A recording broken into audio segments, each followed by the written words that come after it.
Olá pessoal, muita gente me questionando sobre as manifestações que aconteceram ontem no território nacional. Bom, eram manifestações esperadas, pode ser chamado de movimento Todos contra Bolsonaro, não importam as ideologias.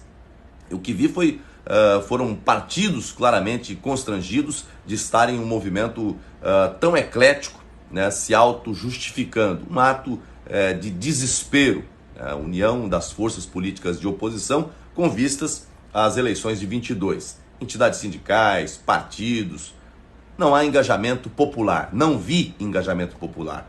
E entre as pautas principais, o impeachment do presidente da República, defesa da democracia, críticas à gestão do governo federal no enfrentamento à pandemia da Covid-19 e protestos contra a alta de preços, miséria e fome. Bem, o que dizer em relação a essas pautas? Sobre o impeachment do presidente. Primeiro, não há crime de responsabilidade a justificar o processo de impeachment e a oposição sabe disso. Faz um movimento para desgastar o governo. O que suscita no âmbito da CPI da pandemia não tem a mínima sustentação. A CPI perdeu a razão de existir já faz muito tempo. Tudo que apresentaram como supostas práticas de irregularidades terminaram em nada. Acusações falsas, precipitações, vexames, é isso que vemos lá no dia a dia. Defesa da democracia. Qual o ato do presidente da República contra a democracia? Nenhum. Pelo contrário, apesar de estar em curso no país uma clara superposição de poderes, com o Supremo se agigantando, né, frente ao Executivo e o Legislativo, o presidente da República teve um gesto de humildade, de estender a mão novamente para dialogar, buscar a pacificação. A democracia precisa que os poderes funcionem dentro de suas competências constitucionais e não o contrário. Não há, da parte do presidente, nenhum gesto contrário a isso, absolutamente. Críticas à gestão do governo federal na condução da pandemia da Covid-19, bom, veja, a crítica é com relação à gestão do governo federal. O governo federal foi enviar bilhões de reais para todos os estados e municípios. Esses partidos de esquerda, vários que têm pré-candidatos a presidente e que têm assento na CPI da pandemia, agem ostensivamente contra a investigação da corrupção no âmbito dos estados e municípios, né? São mais de 50 operações da Polícia Federal envolvendo estados e municípios, e eles não querem investigar.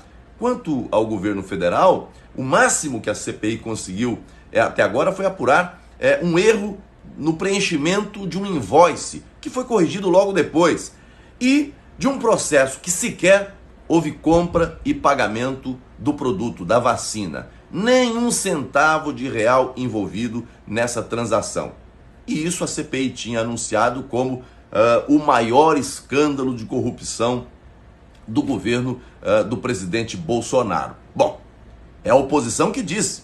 E é verdade. Esse é o maior porque não existe qualquer outro, não há outra acusação de corrupção. O maior escândalo de corrupção do governo Bolsonaro, segundo a oposição, diz respeito a um processo de aquisição de vacina que não foi concluído, que não tem o pagamento de um centavo de real. Diferente do passado, né? Protestos contra a atuação, a questão dos preços, miséria e fome. Bom, miséria e fome. Esses manifestantes que defendem governos totalitários de esquerda talvez estejam se referindo à Venezuela, onde estão seus amigos políticos, né? O que o governo federal fez foi o maior programa de transferência de renda da história do país, justamente para evitar miséria e fome em um momento tão crítico como foi o epicentro da pandemia. Só de auxílio emergencial foram investidos agora, em 2021, mais de 40 bilhões de reais nesses programas. Em 2020, foram quase 300 bilhões de reais repassados aos programas sociais. Mais de 35 milhões de pessoas beneficiadas. Esse é o resultado, né? Agora, o resultado do movimento, né, que tinha ali como protagonistas partidos políticos, centrais sindicais, né? As bandeiras ali não eram bandeiras verde e amarela, é bandeira vermelha, né? Um movimento vermelho, com pré-candidatos de espectros diferentes, mas que tiveram ali um lapso de memória, né? Um apagão na memória e nas críticas e nas diferenças para se unirem todos contra o presidente Jair Bolsonaro. E um detalhe interessante, né?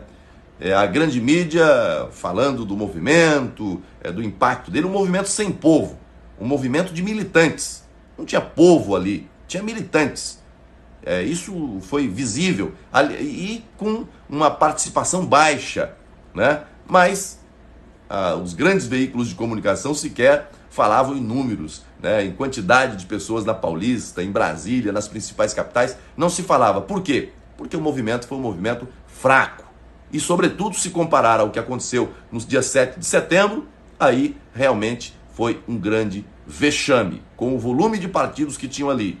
Aliás, tentaram até dar uma incrementada, colocando partidos que sequer estavam lá. Tinha integrantes de partidos de direita, centro-direita, mas não os partidos ali participando. Não houve ato de deliberação desses partidos para participar desses eventos, mas quiseram dar essa dimensão de que 20 partidos participando. Primeiro que não tinha 20 partidos participando. Os partidos de esquerda se uniram e alguns de centro também, mas com tudo isso o movimento ainda me pareceu bastante tímido para a expectativa que eles tinham de colocar gente na rua. Não conseguiram colocar gente na rua. Aí alguém vai me dizer o seguinte: mas as pesquisas colocam Lula como preferido da população. E a população vai dizer assim: não acreditamos nessas pesquisas encomendadas e feitas por empresas. Ou seja, as pesquisas apontam para um cenário e a população diz: não acreditamos nas pesquisas.